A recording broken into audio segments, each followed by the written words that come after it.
ஆளுநருடைய இந்த செயல்பாடு பல்வேறு கண்டனங்களை எழுப்பி வருகிறத நம்ம பார்க்கிறோம். இதற்கிடையே நம்முடன் மூத்த பத்திரிகையாளர் திரு பிரியன் இணைந்திருக்கிறார். இணைந்தமைக்கு நன்றி திரு பிரியன். மீண்டும் இந்த ஆண்டும் ஆளுநர் ஒரு முன்முடிவோடு சட்டப்பேரவைக்கு வந்திருக்கிறார் என்பதுதான் தெரிகிறது. அவர் வெளியிட்டிருக்கக்கூடிய அறிக்கையும் அதை உணர்த்துவதாக இருக்கிறத நம்ம பார்க்கிறோம். அரசை விமர்சிப்பது இது போன்ற விஷயங்கள்ல அவர் கவனம் செலுத்துறாரே தவிர அரசு கொடுத்திருக்கக்கூடிய அரசினுடைய செயல் திட்டங்களை படிப்பதில் அவருக்கு ஏன் விருப்பம் இல்லை? இதை நீங்க எப்படி பாக்குறீங்க? ஆளுநர் இன்னைக்கு இந்த வருஷம் மட்டும் இதை பண்ணலையா? 22ஆம் வருஷத்துல இருந்து இதை தொடர்ந்து பண்ணிட்டு இருக்கிறத நம்ம பாக்குறோம். அதாவது தமிழ்நாடு சட்டசபைக்கு ஒரு மரபு இருக்கு. அந்த மரபு அப்படிதான் சபாநாயகர் செயல்படுவார். முதல்ல தமிழ்தாய் வாழ்த்து பாடுவாங்க, அப்புறம் கவர்னர் உரை படிக்கணும், கடைசியில தேசிய கீதம் பாடுவாங்க. ஆனா அவர் தமிழ்தாய் வாழ்த்துக்கு அப்புறம் தேசிய கீதத்தை பாட சொல்றார். தமிழ்நாடு சட்டசபைக்குள்ள சபாநாயகர் மரபுகளை தான் கடைபிடிக்க வேண்டுமே தவிர கவர்னர் சொல்றபடியெல்லாம் கேட்டுக்கொண்டிருக்க முடியாது. அப்போ கவர்னர் சட்டசபை மரபுக்கு கட்டுப்படணும். சட்டசபை ஒரு தனி இன்ஸ்டிடியூஷன், அது கவர்னர் ஒரு தனி இன்ஸ்டிடியூஷனா, சட்டசபை ஒரு தனி இன்ஸ்டிடியூஷன். அதுக்குன்னு சில மரபுகள் இருக்கு. இப்போ கவர்னருக்குன்னு சில மரபுகள் இருக்கு, சில கடமைகள் இருக்கு. அவருக்கு அரசியல் சட்டம் அவருக்கு எந்த உரிமையும் கொடுக்கலன்னு அம்பேத்கர் அரசியல் நிர்ணய சேவையிலே சொல்லிருக்காரு. No constitution. அவருக்கு எந்த விதமான இதுவும் கிடையாது. அரசியல் திட்டம் அவருக்கு எந்த ஒரு விதமான அதிகாரத்தையும் கொடுக்கல. அவர் மாநில அரசோட அமைச்சரவையோட தீர்மானங்கள் அல்லது சட்டசபையோட தீர்மானங்களை ஏற்று நடக்க வேண்டிய நிலையில தான் அவர் இருக்கார். அதுதான் கூட்டாட்சி தத்துவத்தில் அவருடைய பொறுப்பு. ஆனால் இங்க கவர்னர் உரை படிக்கிறதுல இந்த மாதிரியான ஏதாவது ஒரு பிரச்சனைகளை கிளப்பி வெளிநடப்பு செய்யறத ஒரு வாடிக்கையா வச்சிருக்கிறத நம்ம பாக்குறோம்.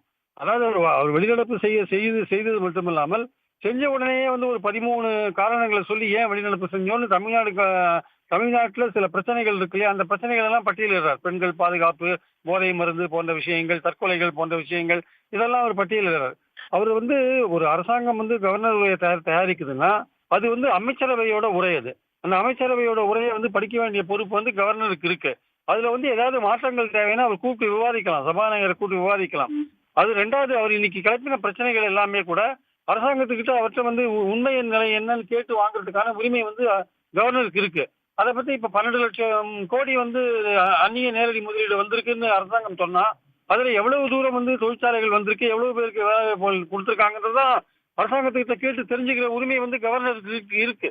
அந்த உரிமையை பயன்படுத்தாம போற போக்குல அந்த இன்ஃபர்மேஷனே பொய் அப்படின்ற மாதிரியான ஒரு காரணத்தை அவர் சொல்வது எந்த விதத்தில் ஏற்புடைய ஒரு விஷயமா இருக்க முடியும்? அது மாதிரி அவர் அடிக்கிற குற்றச்சாட்டுகள் எல்லாமே பாத்தீங்கன்னா ஒரு எதிர்கட்சி தலைவர் எப்படி குற்றச்சாட்டுகளை சொல்லுவாரோ அந்த மாதிரியான குற்றச்சாட்டுகளை சொல்லிட்டு போறார். ஒரு நல்ல எதிர்கட்சி தலைவரா இருக்கிறதுக்கான வாய்ப்பு திரு ரவி அவர்களுக்கு இருக்கே தவிர ஒரு நல்ல கூட்டாட்சி தத்துவத்துல ஒரு நல்ல ஆளுநர் இருக்கிறதுக்கான வாய்ப்புகள் கிடைக்கல.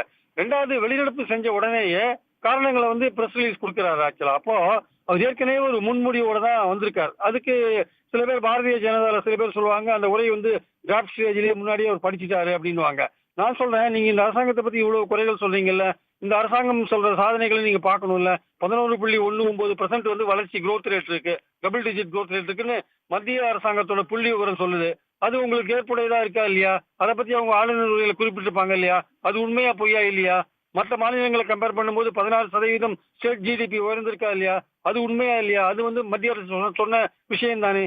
இந்தியாவிலேயே அதிகப்படியான மின்னணு சாதனங்கள் ஏற்றுமதி பண்றது தமிழ்நாடு அரசாங்கம் தானே. அது அந்த புள்ளிவிவரத்தில் இருக்கா இல்லையா? அது உண்மையா இல்லையா? இந்தியாவிலேயே அதிகமாக பெண்கள் வேலை செய்யற மாநிலம் எது? தமிழ்நாடு தானே. அது அந்த அறிக்கையில இருக்கா இல்லையா? அது உண்மையா இல்லையா? அது கவர்னர் ஏற்றுக்கிறாரா இல்லையா? இது மாதிரி பல விஷயங்களை நம்ம அடிக்கின்றே போலாம். அப்போ ஒரு கவர்னருக்கு கூட்டாட்சி தத்துவத்துல சில விஷயங்கள் தெரிந்து கொள்வதற்கான உரிமை இருக்கிறது.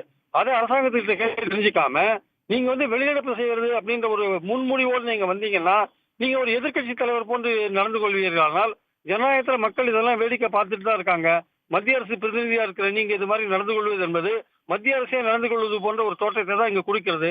ஏற்கனவே மத்திய அரசு தமிழ்நாடு அரசுக்கு எதிராக பலவிதமான மக்கள் விரோத செயல்களை செய்யும் போது நிதி கொடுக்காமல் இருப்பது போன்ற விஷயங்களை பண்ணும்போது உங்களுடைய செயல்பாடுகள் மேலும் மத்திய அரசுக்கு கெட்ட பெயரை தான் வாங்கி தரும் என்பது என்னுடைய கருத்து. நிச்சயமா.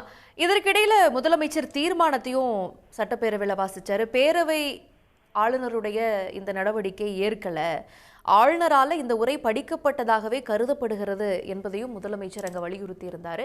நாடாளுமன்றத்தில் ஆளுநருடைய இந்த நீக்கம், அந்த பதவியை நீக்குவது தொடர்பாக வலியுறுத்தப்படும்னு முதலமைச்சர் சொல்லியிருக்கிறாரு. ஒவ்வொரு முறையும் இது போல படிக்காமல் மறுதளிக்கப்படும் போது படித்ததாகவே கருதப்படும் என்று தீர்மானம் நிறைவேற்றுவது ஒரு வழிமுறையா இருக்குமா, இல்ல கான்ஸ்டிடியூஷன்ல இதுக்கு ஏதாவது ஒரு ரெமெடி இருக்கா? அதாவது இப்போ மசோதாக்கள் பாஸ் பண்ற விஷயத்துல கூட பாத்தீங்கன்னா வந்து சுப்ரீம் கோர்ட் சில கிளியர் டைரக்ஷன்ஸ் எல்லாம் கொடுத்துருக்காங்க. ஆஸ் சூன் as பாசிபிள்னா நீங்க எவ்வளவு நாள் வேணா வச்சுக்கலாம் கிடையாது, எவ்வளவு விரைவா அதை வந்து டிஸ்போஸ் பண்ண முடியுமோ அதை டிஸ்போஸ் பண்ணணும் அப்படின்ற விஷயங்கள்லாம் சொல்லப்பட்டிருக்கு. அதே மாதிரி பாத்தீங்கன்னா நீங்க வந்து உங்களுக்கு சந்தேகம் ஒரு மசோதால இருந்தா நீங்க திருப்பி அனுப்பணும், திருப்பி ரெண்டாவது தடவை அனுப்பும் போது நீங்க பாஸ் பண்ணணும் போன்ற விஷயங்கள் இருக்கு. ஆனால் சுப்ரீம் கோர்ட் பல விஷயங்கள்ல வந்து ஆளுநருக்கு ஒரு குட்டு வச்சா கூட ஆளுநர் வந்து தொடர்ந்து வந்து தன்னுடைய போக்கிலேயே போய் கொண்டிருக்கிறார். மாநில அரசுக்கு விரோதமாகவே செயல்பட்டு கொண்டிருக்கிறார். இப்போ பாத்தீங்கன்னா கலைஞர் பல்கலைக்கழக மசோதா அதை வந்து திருப்பி அனுப்பிச்சு சந்தேகம் கேட்காம நேர ஜனாதிபதிக்கு அனுப்பிச்சு விட்டார். இப்போ ஜனாதிபதியை கேள்வி கேட்க முடியாதுன்னு சுப்ரீம் கோர்ட் சொல்லிட்டாங்க. அப்போ அந்த மசோதாவோட நிலைமை என்ன? ஸோ இந்த மாதிரியான ஒரு யுக்தியை வந்து கவர்னர் கையாளுறார். தனக்கு பிடிக்காத விஷயங்களை வந்து திருப்பி சந்தேகம் கேட்டு திருப்பி அனுப்பாமல் அவர் நேர ஜனாதிபதிக்கு அனுப்பிச்சு விட்டதன் மூலமாக மாநில அரசுக்குள்ள அந்த வாய்ப்பை வந்து அவர் கெடுக்கிறாருன்றதை நம்ம பார்க்கிறோம் நம்ம.